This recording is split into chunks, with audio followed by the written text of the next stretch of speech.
pretty much technology or anything like IT wasn't regarded as a career for me, according to my parents, because I grew up in Africa. And if you're not a doctor or an engineer or a nurse, that's not really seen, as a job role. A lot of talk in the press and everywhere just now about artificial intelligence or AI.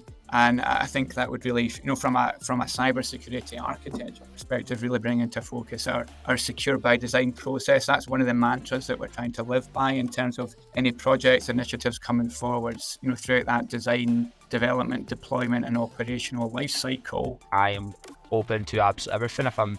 If there's something I need to work on, please tell me that. I would rather have that because I'm always wanting to improve. And I think that's been really important for me as well. And I'm just forever grateful to have a great support and team.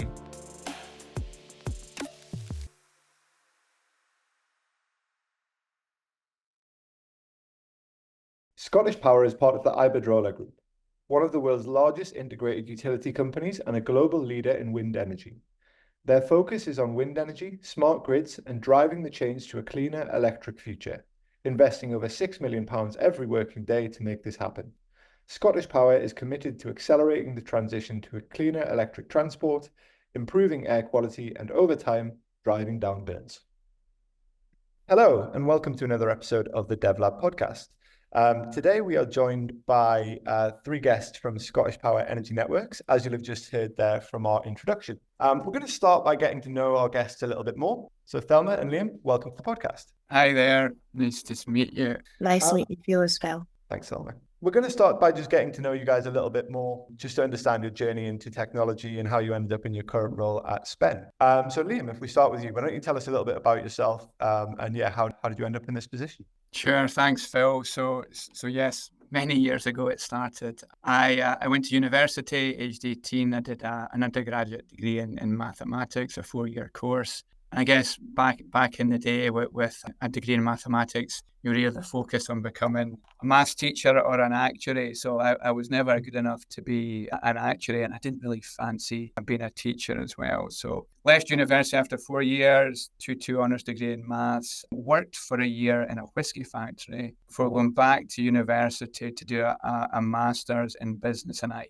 applied for a number of jobs, whilst working. I didn't get anywhere from a graduate job perspective, so I thought it was a good idea to go back to university. Business and IT, a great mix, and that's when I kind of, first got a taste for computing, information technology, and that's really probably what set me on my path in the career that I've then gone on to follow. After finishing my master's degree, I worked briefly for a small healthcare company up in Dundee, trying to resell software that had been developed by Nine Wells Hospital, working with such technologies as Novell NetWear, if anybody can remember that far back. After that, I worked at NCR, National Cash Registers in Dundee, for a couple of years as a Windows and Unix systems administrator. So again, I'm going to rhyme off some more old technology. So working with Windows NT, Server 3.5, 1 and 4. After I'd kind of got a bit homesick for Glasgow, where I'd studied and where most of my friends were. So after a couple of years in Dundee, I moved back to Glasgow, went to work in Greenock for IBM down in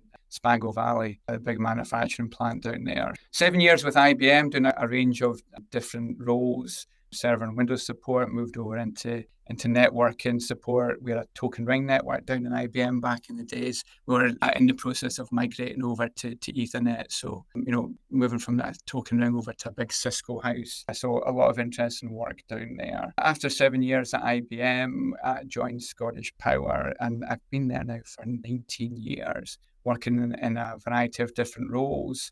I actually started off in a security role there before moving into networking again, telecommunications, rolling out Wi-Fi and IP phone connectivity to a number of our different sites, focusing on the delivery of WAN circuits out to renewables, wind farm locations. And then in 2012, I was given the opportunity to go and work out in the States as part of the wider Iberdrola group with Avangrid. It was a great opportunity for me, focusing predominantly on application delivery into the renewables environment, but got sucked back into telecommunications and delivery of circuits out to wind farm sites. Headed back to the UK in 2018, and then in 2022, I got an opportunity to come over into Scottish Power Energy Network specifically, and into the current role that I fill, Head of Cybersecurity Architecture. And I guess that's it in a nutshell for me, Phil. Fantastic. Thank you so much. Yeah, really comprehensive and such variation there in obviously the experience that you have. So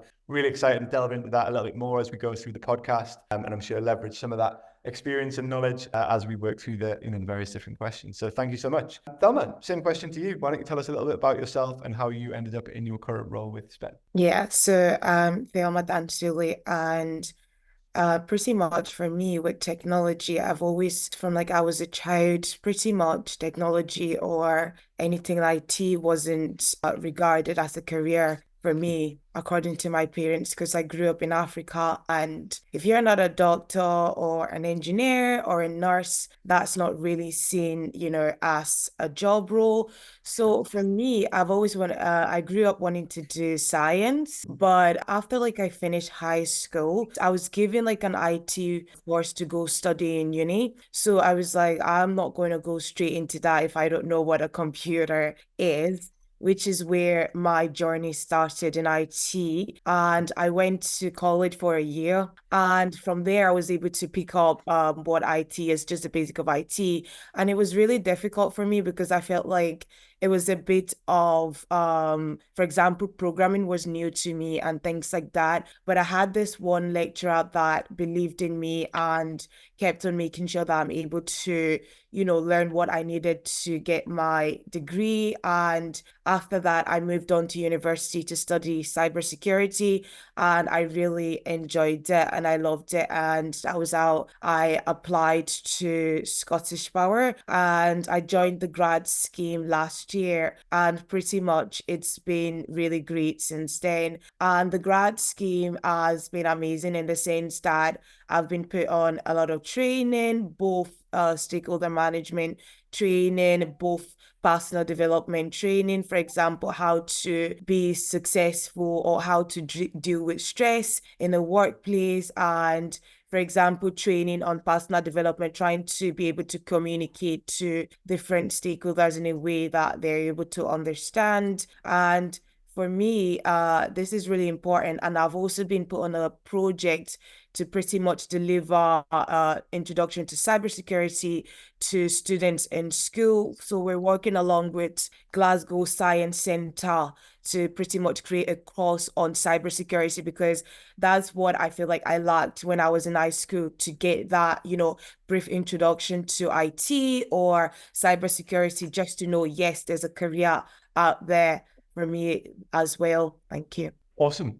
And really, really looking forward to delving into your experiences of the apprenticeship program as we get further into the podcast. I'm sure everyone out there listening that is, considering a first role in technology or perhaps looking to graduate from university over the next year, their ears will certainly be pricking up. And great to hear that you've got the opportunity to kind of give back. Again, very excited to delve into that a little bit further. For our next question, I'm going to stick with you on this, Thelma, and then we will come to you afterwards, Liam. But SPEN is an OT-focused business. What has it been like for you working in an OT world versus an IT world? Yeah, thanks for that question, because when I started, I was hearing a lot of OT, whereas my degree in cybersecurity was all on IT. So it was, I did get a lot of training, which was really helpful from the company as well. But to me, OT is pretty much all the equipment, all the devices in substation that keeps the light on, that like operational technology. That's what OT stands for.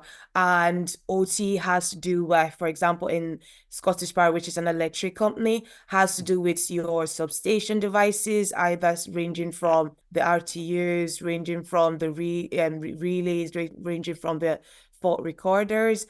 And also sometimes like IT and OT could clash as well, because speaking of like a router, which could also be an IT and OT equipment. And OT is quite important because if we look at electricity today, it's important in our lives, in the sense that even just to charge your phone is used for a lot of things. For example, bank transactions, for example, even getting the train. And also electricity is probably what, keeps the train going as well, because you use sometimes SIM card, Wi-Fi connectivity. So there's a lot of things that OT plays a role, and it's quite critical to the world today. And it's quite important that cybersecurity is being portrayed in OT, because obviously we do have, attackers out there, either ranging from nation state attackers that, are targeting, public sectors or government bodies, and also electrical bodies as well. Because if you look at the NHS runs heavily on electricity to be able to treat, different patients depending on what type of treatments they need. It could also be other patients are even in their house using electricity to charge, whatever systems they need to plug into their bodies just to keep them alive. So it's quite important to, address that as well. Yeah, absolutely. It's definitely bridging the world of information architecture, physical architecture, electronics. It brings a whole level of complexity, I'm sure, when you've got those additional considerations to factor in. So yeah, Liam, same question to you. Yeah, some great information there from Thelma. IT, OT. I mean, what would I say? Same but different. And let me try and explain that a little bit more. You think about common operating systems such as Windows, Linux. Cisco, iOS running IP. We see them natively running, obviously, within the IT environment, but similarly at the OT level as well, you'll see those common operating systems in play. It's really when you get down to the kind of substation level, where we're dealing, as Thelma mentioned, transmission and distribution of electricity, that you tend to be dealing more with purpose-built and specialized devices such as RTUs, HMIs, fault recorders, or protection relays, and they can often be running proprietary protocols such as, like Modbus, DNPC, or IEC 61850. So it's how you then think about application of security controls to those types of devices. With your common operating systems, there's lots of good information around about how to secure and lock down those types of platforms. I think you need to think a little bit more out of the box when it comes to, as I said, those more proprietary type devices. So it needs a little bit more investigation, and that's where we kind of spend, more of our time. So that's really kind of my take on it. Same but different. Fantastic. Excellent. Yeah. And look, for anyone out there listening in, a whole world of new opportunities to take on new challenges and explore new ways of solving problems when you're working in that environment that does blend OT and IT. Liam, I wanted to stick with you for this next question. So for anyone out there listening in that, career development, learning and development, growth in their career is very important. How does SPEN support its cyber engineers, cyber architects to grow? Absolutely. If I think about how we're currently growing out our team, and there's definitely a focus on kind of learning and development. We're trying to put in place just now a significant program of learning activities for the likes of the cyber engineers within my team, and within the operations team, and also within our governance, risk and compliance team as well. So a lot of key activities happening there. I think overall from a SPEN, from a ScottishPower and Iberdrola perspective, in terms of learning and development, I think we look at our staff, I think, to come up with certainly with their own kind of development plans. We'll give them a bit of a nudge in some areas, but really, the focus is on, I think, people to come back and identify areas where they want to explore and develop in. So I think, my view is that people should be, definitely coming up with their own ideas, coming to management and looking for that support. And yes, we will support them from a management perspective, but it's a big old, company within our, as I mentioned earlier, I think from a learning and development perspective, I was given the opportunity I'll go back to, going out to Avangrid. I worked there in the US for a couple of years. That was a fantastic opportunity for me. I really pushed that myself, with my manager. I'd learned a little bit about the wider organization. Thought it was something that I'd be interested in. My wife called it my midlife crisis. I was in my mid-40s before it. I went out to Avangrid, but I don't regret it one bit. It was a fantastic opportunity for me, from a development perspective, from my career, in terms of my career, but also from my family as well, to go out my kids' experiencing schooling within the US, the traveling that we did as well. So as being part of a multinational company that has holdings in many different countries within, around the globe, is this fantastic opportunity. Fantastic. Yeah, look, I really like that. You give people a platform to to kind of carve their own development path while also having, the more structured learning and development processes in place. So Thelma, I think a really great opportunity for our listeners to get an insight kind of from someone who is living this experience, right? You've come in as a graduate. So yeah, what's your experience of the kind of growth opportunities within SPEN? Yeah, I think for me, my experience as well is similar to what Liam talked about. So for the graduate scheme, I started on the operations team, and pretty much I've got to move around. So now I'm on Liam's team, the architecture team. So there's a series and opportunity, a wide range of opportunity to get that experience on the grad scheme, which is quite important, or which most graduates would tend to, open experiences to. And also there are, like, for example, planned and unplanned training, in the sense that if I feel that there's certain, I need training in this certain area, or if I'm struggling in this certain area, and we do get that managerial support in order to get that training done, and also being given hours or allocated time in order to be able to make sure that that training is also done as well, which is really important. And also I do get help from, for example, my manager and also like other senior colleague on like things that I'm struggling with. It could either be, for example, OT as well, because I was so new to it. So I did get a lot of support in order to understand that as well. And also speaking of growth opportunities as well, so the grad scheme I'm currently on would be for 2 years, and I do have that opportunity to move on to a full-time role once my grad scheme is done as well. So that is quite good. And also regarding different personal training I was talking about, so we did get training in order to understand like different personalities. So for example, I don't know if you've heard about like the color coding, for example, red being fiery, and then yellow being really vibrant and enthusiastic, and then blue being like a numbers guy that needs pretty much facts about things to be able to understand, and then green being like much more of a caring person, and then would make sure that the team is okay. So trying to understand how people fit into that personality, but in a corporate world, just to understand how to communicate with people in that sense, because if you're not communicated to in a right way, it's hard to be able to get your job done because you're working with people. And also we did get training on behavioral analysis, in the sense that we do get put on projects that to deliver to different stakeholders. So in order for us to be able to communicate and with the stakeholders in the way that they understand, we need to make sure we are laying down the information in the right way.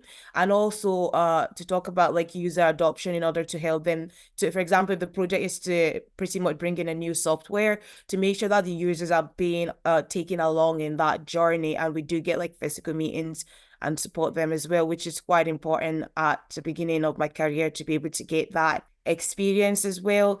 And yeah, I think that and technology wise as well, I did get a lot of technology training on different software tools as well, which is really helpful. Look, really encouraging to hear it's not kind of a one-size-fits-all policy, right? SPEN clearly recognize and embrace the differences, right? People learn in different ways, people, different approaches resonate differently with different people. So the fact that that is considered when considering how someone is going to learn and grow, I think is, really encouraging to hear. And I'm sure anyone out there listening in will be kind of similarly enthused by that. I wanted to touch on the regulatory side of things now, perhaps not the sexiest topic that we could cover. But regulations, compliance, obviously more and more important across the world of OT and IT at all times. So, Thelma, what is it like, working within a tough regulatory environment on a day-to-day? Yeah, I think it's definitely an experience that everyone needs to have, in a sense that so ScottishPower is being regulated by pretty much Ofgem, and we do have the NIST regulation that has different CAF frameworks that we need to make sure that we're following these principles, and then being able to show to pretty much of Jen that we're following the next regulation that has to do with cybersecurity as well. And pretty much this has been in the sense that this has been challenging for some teams, and this has been, an experience that pretty much been able to make sure that we are cyber secure, in the sense that even the attackers out there, right? If we look at OT wasn't made to actually have security put into it, in the sense that if you look at PLCs that were previously made like years ago, they were made to just do one job, which is to receive, a control or receive a code and perform whatever that code would do. For example, if you click on a button and pretty much the PLC would control it to pretty much make sure that the button brings up a light or something. So it's quite important that those regulations are put in place, in the sense that we're able to have that cybersecurity defense, right? Making sure that the attacker isn't, able to get in easily, in the sense, or get in at all, in the sense that at the moment there are a lot of like attackers out there. If you look at just last year at Telefonica, right, Orange operator had all their services down because literally, like, your mobile service, a mobile operator, and they lost a lot of customers. No customer could literally connect to the internet. So that is quite an important issue. And if it's for energy, it would be the electricity being gone, and that is quite crucial, right? Because at the end of the day, we do get pretty much fines, and also customers that aren't happy, which is what we don't want at all. So it's quite important that these principles are being put in place, even though I know it does take a lot of work to get it running. Yeah, for sure. I mean, like you say, right, it's we have such a dependence on these technologies these days that it's really really encouraging, and it sounds like we're in very much safe hands with SPEN, with the work that you're doing to make sure that there is strong adherence to regulations. Liam, anything you'd like to add on that? Sure, yeah. I mean, for me, as I said, a 19-year career in ScottishPower. I spent the first 17 years in what we call our corporate IT function. So it was quite an eye-opener for me moving over to the regulated business, to SPEN, and just kind of, expanding some of the points that Thelma mentioned there. Obviously, we're bound by the NIS regulations, Network and Information Systems regulations. They came out in 2018. It's an EU-wide regulation looking for operators of essential services, such as ourselves in SPEN, looking to apply appropriate and proportionate cybersecurity controls on their essential assets. So we've been on that journey now since 2018. The regulator has the right to come and inspect you to look at your cybersecurity controls and maturity. So, that's what's at the back of our minds all the time on this particular journey. Ofgem, the regulator, again, they asked all the operators of essential service to meet the Cyber Assessment Framework, or CAF basic profile by December 2023. And when I talk about basic profile, basically it's a number of controls that Thelma kind of touched on that put you into a mature enough position that you could resist an unsophisticated cyber attack. So that was very much our focus up until the end of 2023. Our focus now is on what we call the enhanced profile. The regulator has asked us to meet enhanced profile at the moment by December 2027. And the details around about enhanced are that you could counteract a moderately sophisticated cyber attack. So that is our focus just now. I mentioned the Cyber Assessment Framework, or CAF. It's basically a list of 39 outcomes with a number of indicators of good practice that we're looking to measure ourselves against in terms of our cyber posture and maturity. Yeah, so that kind of constitutes our journey just now. Fantastic. Thank you so much. And again, we're going to stick with you for this next question. So what are some of the trends that you foresee within the OT space for engineers, architects in the coming years? Yeah, good question. I think maybe a couple of things I can briefly touch on. If you think about, there's a lot of talk in the press and everywhere just now about artificial intelligence or AI. And I think that would really, from a cybersecurity architecture perspective, really bring into focus our secure by design process. That's one of the mantras that we're trying to live by in terms of any projects, initiatives coming forwards, throughout that design development, deployment, and operational life cycle, applying security principles. So, we think there about, it really puts the focus from an AI perspective on secure development of code, ensuring, strong authentication, patching and monitoring of your development environments, for example. I think it also puts a focus on, security of your supply chain in terms of, requiring suppliers to adhere to the same security standards that your own organization would apply to software development. I think secure deployment of code as well is really, really important. Release AI responsibly after subjecting them to appropriate and effective testing, I would suggest. And probably finally, on that point is just, secure ensuring you've got secure deletion capabilities within your organization to ensure that you're securely deleting any development components, for example. I think the other area I probably want to touch on is maybe around about, cloud computing and cloud and OTs. And, it can always be a bit of a challenging mix, but as more OT systems are going digital, it does make business sense to kind of consider whether to move to the cloud. I think some of the benefits that, that cloud adoption brings in terms of improved agility, faster responsiveness, potential economic benefits and greater flexibility. So it can be an attractive proposition. And we are actually facing that very question right now with one of our key OT projects, a key decision coming up there. I think the key questions you have to ask yourself, though, in terms of what will this cost, what potential new risks do we need to be aware of, and how would we mitigate those risks? And I guess, fundamentally, how bad could things get if your cloud provider, was attacked? So, I think at the end of the day, moving OT systems to the cloud, it should probably be on everybody's consideration list.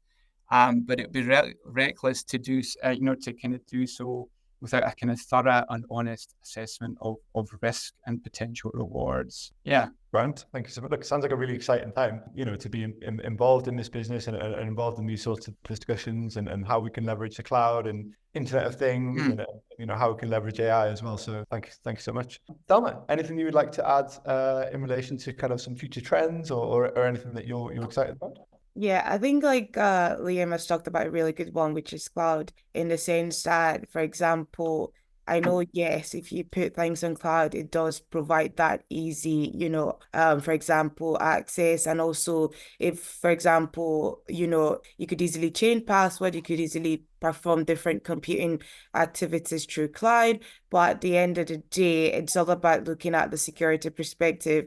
If cloud is attacked, all your pretty much substation devices are being controlled by that attacker. So it's all about reducing the attack surface as well, which is why if you look back at the Podio model for, OT devices, it's there for a reason, to make sure that there's like each layer of defense, starting from layer 4 down to layer 0, which are like the substation devices. And I think for OT it's quite interesting as well, because at the end of the day, we do want that, computing process to be better.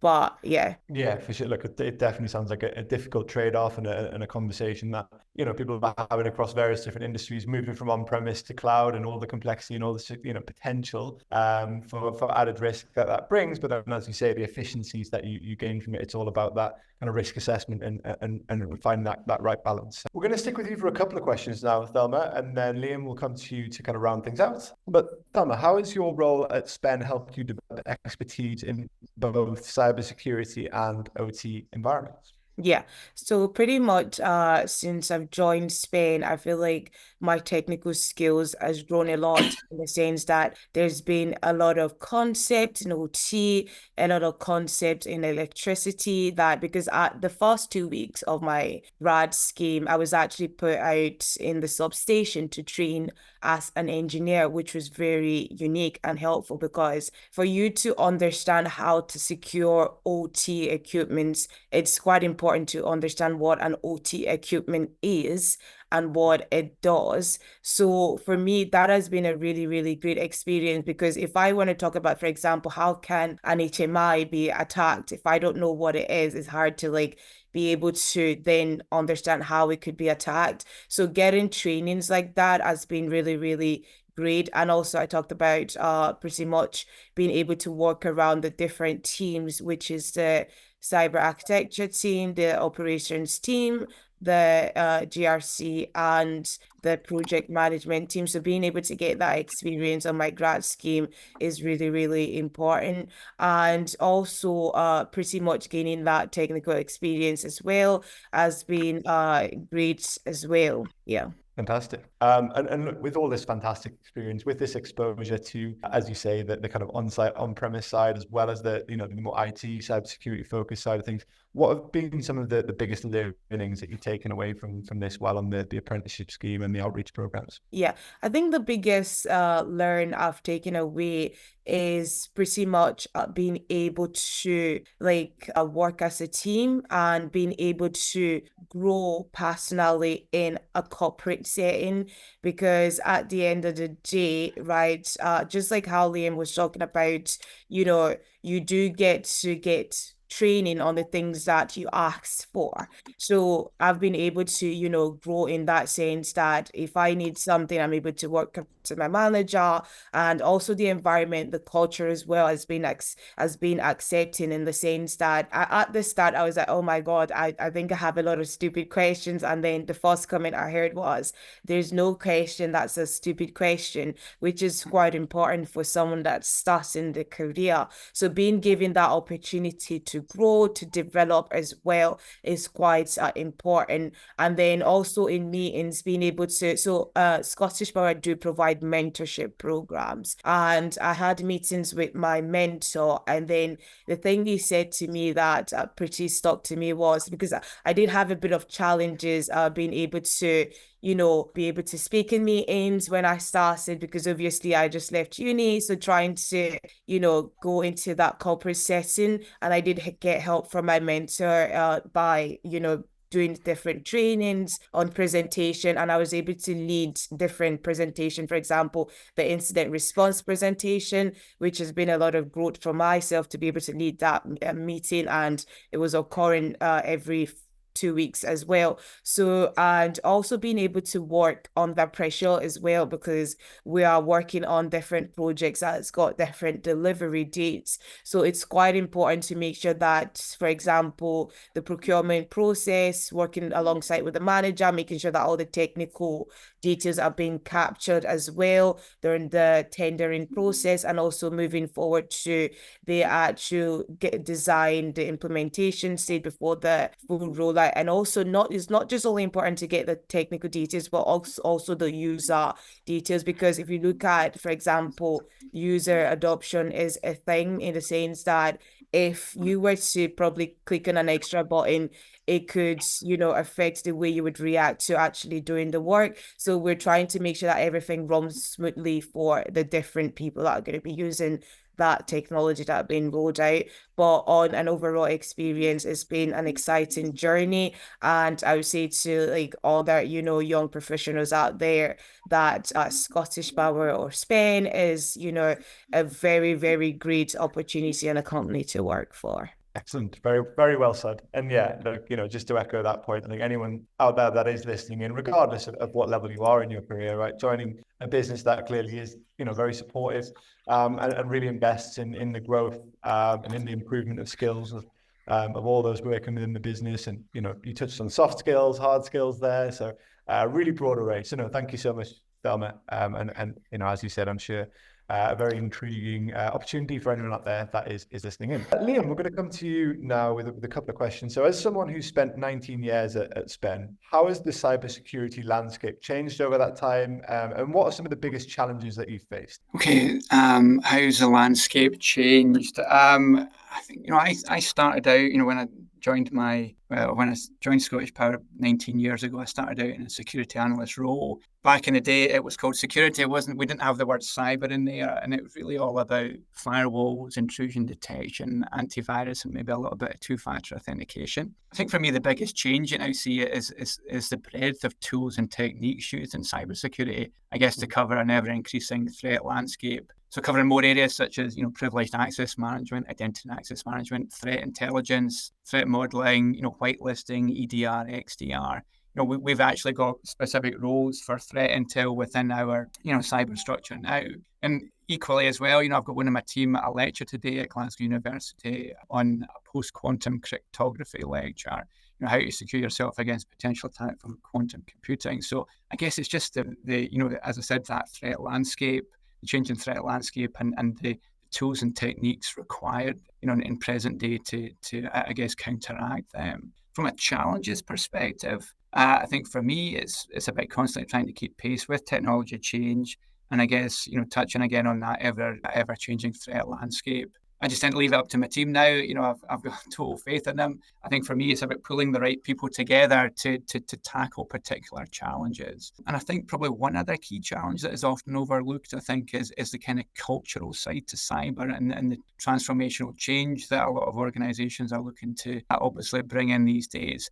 And there is that kind of cultural side in terms of bringing your colleagues along on that cyber journey with you. It's not easy. So we have actually now within our cyber team dedicated what we call ABC analysts or leads, awareness, behavior, and culture, to help other areas of the business. We're obviously focused on cyber.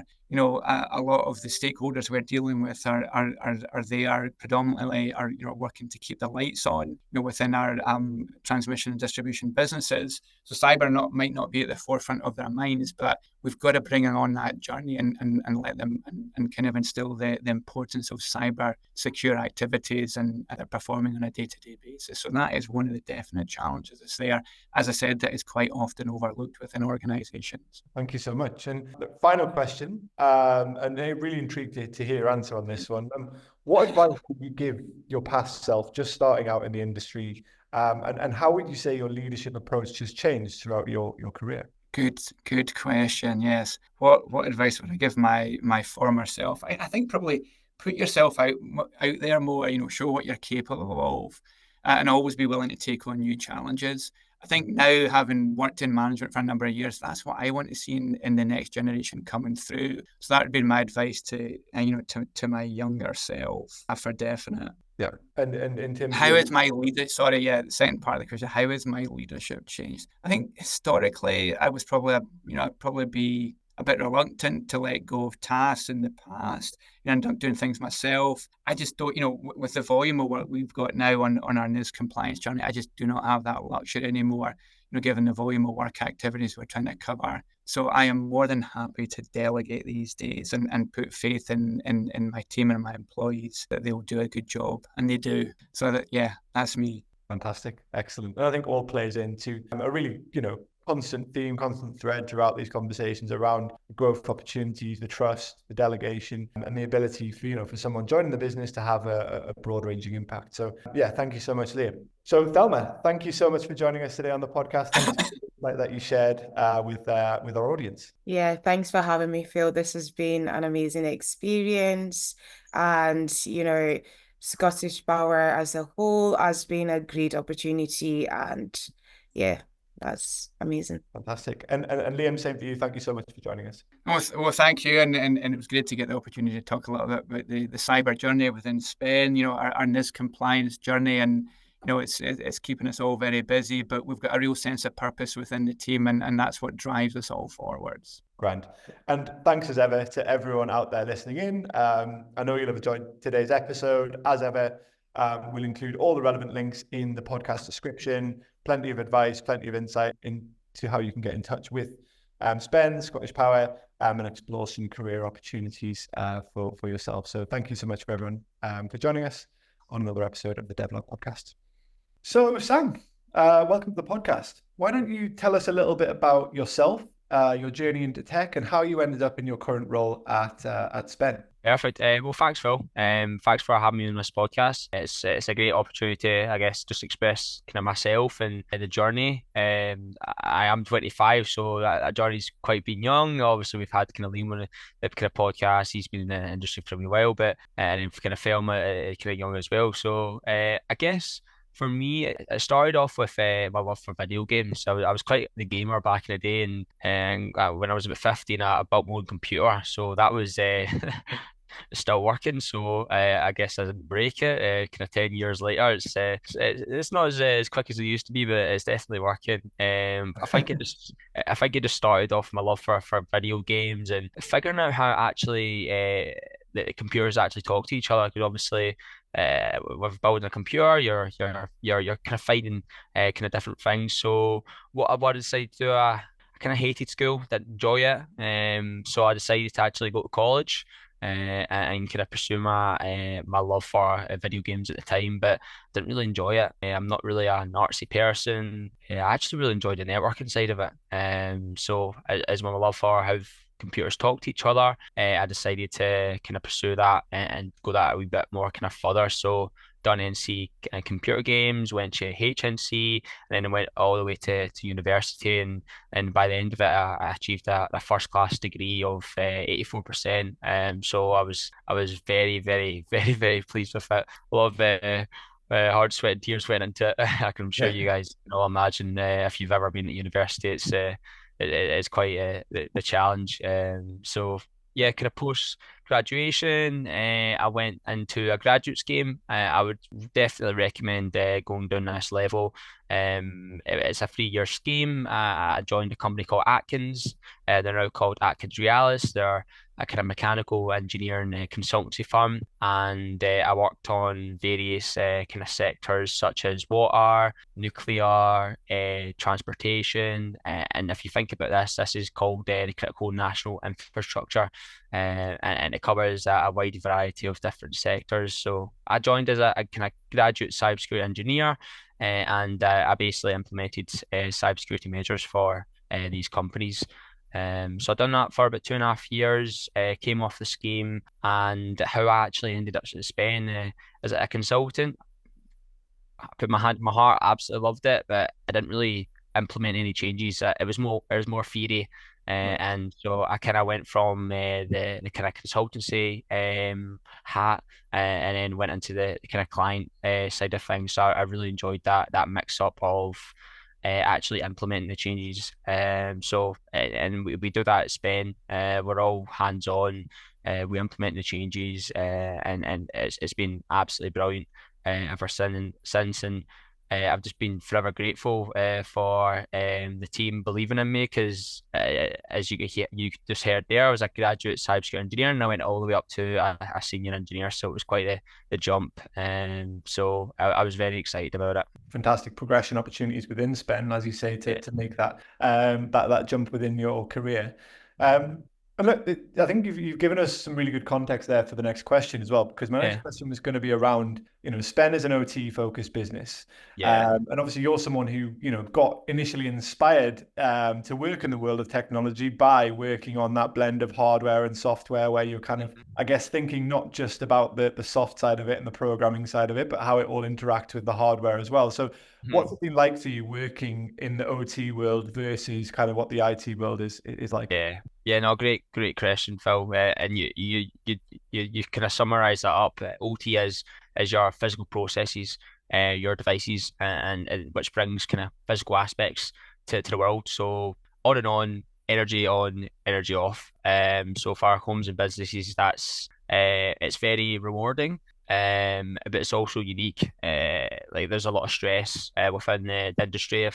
If we don't provide energy, then we get fines, or there's massive disruptions to homes and businesses. And when you're operating in a world like that, it can be very rewarding to keep the lights on, but then also very unrewarding if you've maybe had any disruptions. So the impact on customers and even businesses, we need to make sure we're kind of honest and open, and we're keeping lights on. So you mentioned kind of OT being kind of physical. On the other hand, IT, obviously previously working on IT, informational technology, it's more a sense of information that's processing and maybe communicating with other systems. So your kind of web servers, your online portals, your banks. I did enjoy that kind of side of it, because it was a lot of problem solving and kind of theory.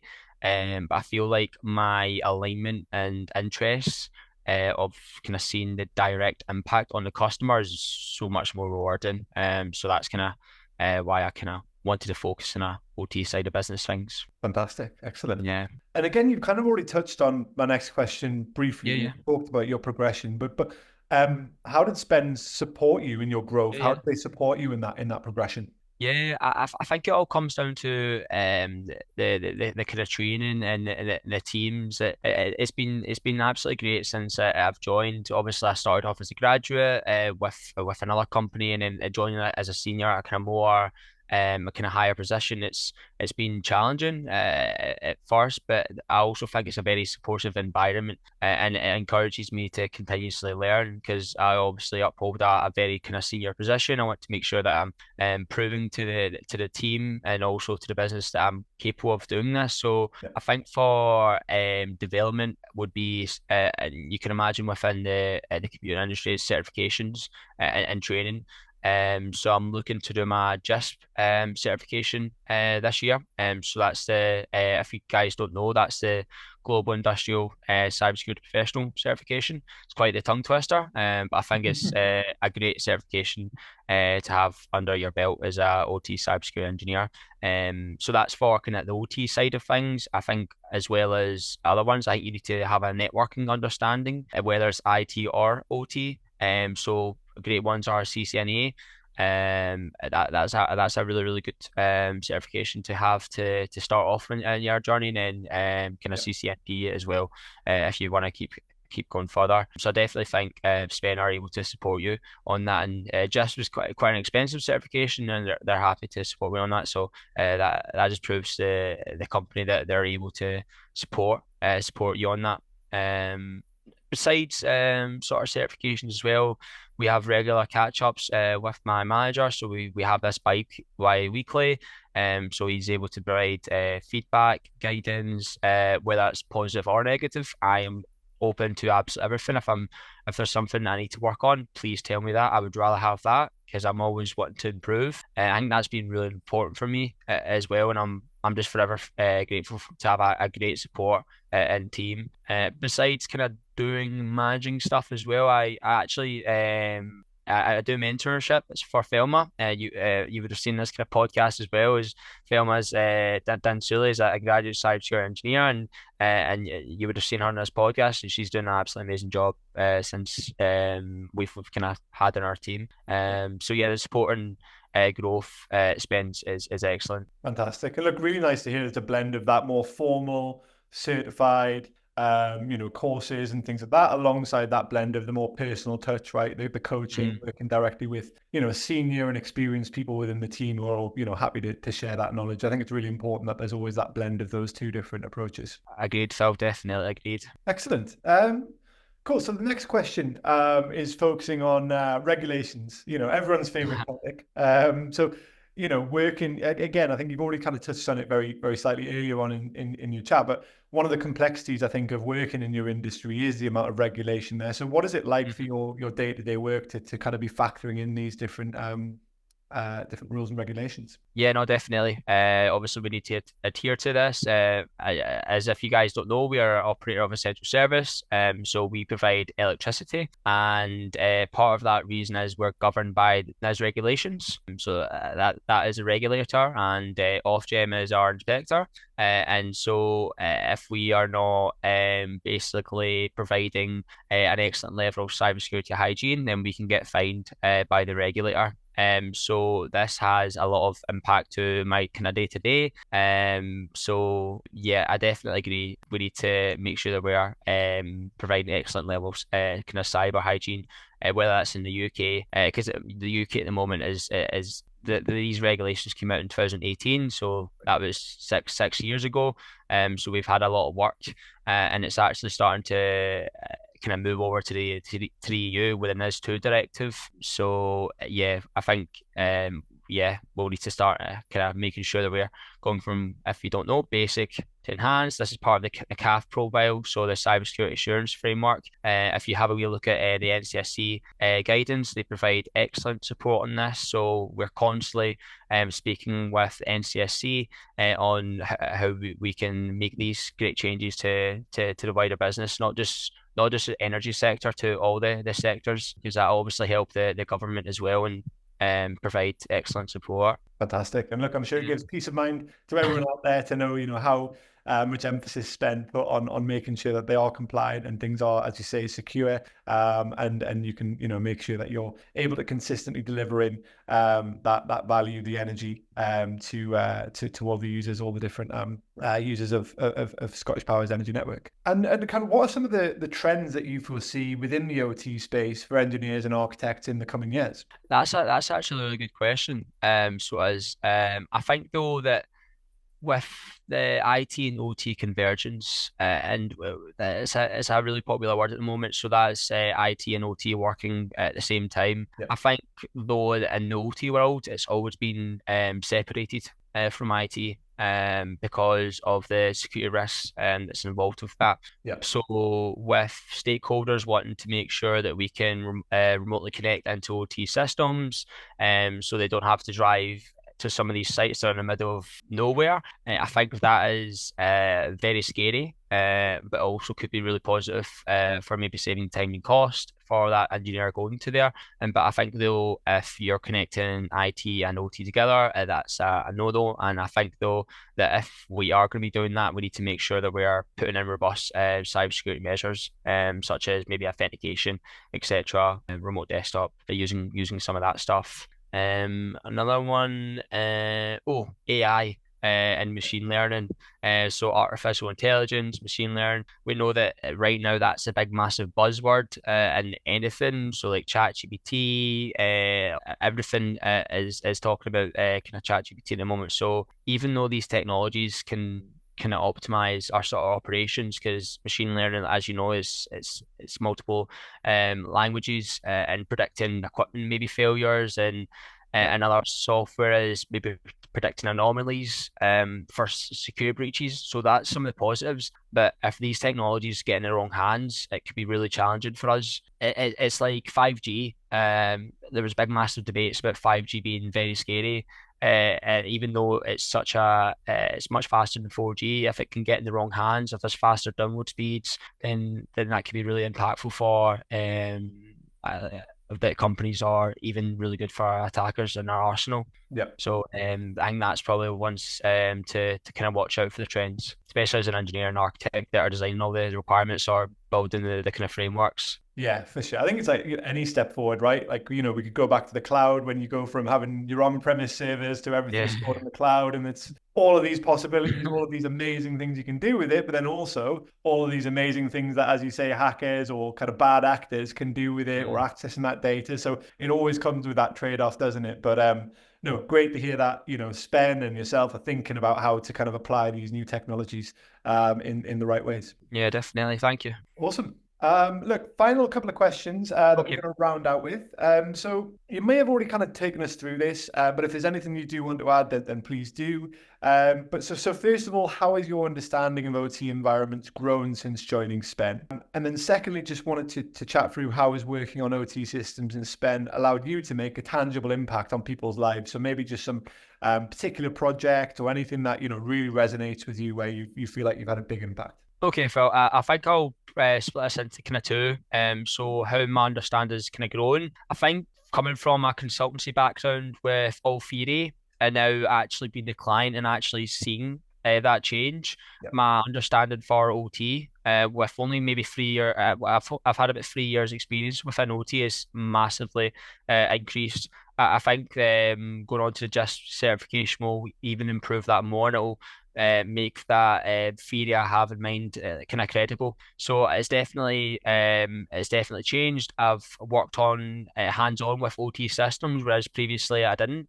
So that was really good. I think some of the robust measures we have here is great as well. So keeping all of our systems patched, updated. As I mentioned before, keeping OT and IT separated, especially if the OT system is a critical asset. Like for example, it's providing care to a hospital or a major kind of sector.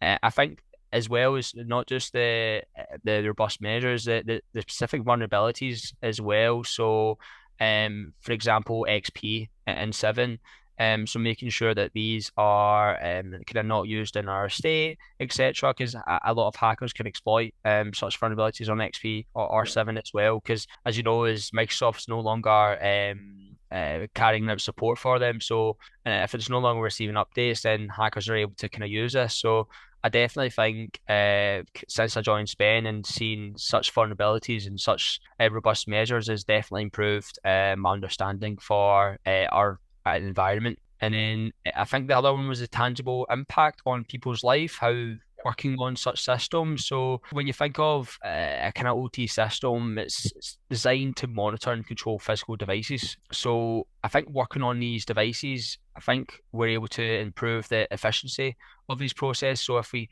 keep improving this, then this could lead to possibly faster delivery of this, and even maybe better customer satisfaction. Because at the moment we're wanting to make sure that our customer is happy as possible, and there was a lot of issues with kind of SPEN kind of over kind of COVID as well. So we just want to make sure our customer is happy as possible. At the end of the day, we're providing a service for them, and we want to make sure we're kind of adhere to that. And then another thing as well is if we can reduce costs for everyone, that could be quite beneficial. Because I mean, in the day, I'm a customer for ScottishPower, and to see them rising as well is just with the cost of living. And if we can actually optimize the kind of physical devices and even process we have in SPEN, then this could lead to a lot of reduced costs. So I definitely think that could really improve and make a tangible impact on people's lives, and even my life. I don't want to see loads of costs. Do you know what I mean? So I definitely agree. I think that's a good one. Yeah, for sure. Look, I think for anyone out there listening in, literally keeping the lights on and helping people to save money on their bills during a cost of living crisis, during an environment where energy bills have been on the rise, you know, what bigger impact could you be having on people's lives? So no, thank you so much, Sam. Thanks for sharing. No worries, pal. I appreciate that. Excellent. Right, there we go. That's all our questions rattled through. So yeah, have a good day, and yeah, we'll speak soon. Bye. Thank you. Bye-bye.